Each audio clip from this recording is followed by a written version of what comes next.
देवर्षि नारद जी विचरण कर रहे थे। कैलाश के समीप ही अलकनंदा थी। अलकनंदा में कुबेर के नलकूबर मणिग्रीव नाम के दो पुत्र, ये अब इतने बड़े धनाध्यक्ष त्रिभुवन के कुबेर जी, अब उनके पुत्र तो वो देव मदिरा पान करके, जो देवता लोग पान करते हैं, वो मदिरा पान करके गंगा जी में निर्वस्त्र अप्सराओं के साथ जल क्रीड़ा कर रहे थे। तो अप्सराओं ने देखा देवर्षि नारद जी, तो फौरन शर्मा कर बाहर निकली और वस्त्र आदि धारण करके प्रणाम किया।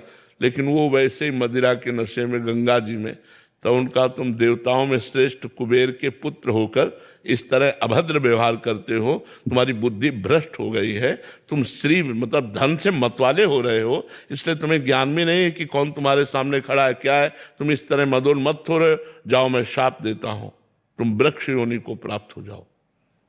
जब शाप की बात कही तो घबरा गए, चरणों में गिरे। तो देवर्षि नारद जी ने कहा, वृक्ष तो बनो, लेकिन नंदालय के वृक्ष बनो। तो नंद भवन के सामने यमला अर्जुन नाम के वृक्ष के रूप में ये दोनों भाई वहां प्रकट हुए।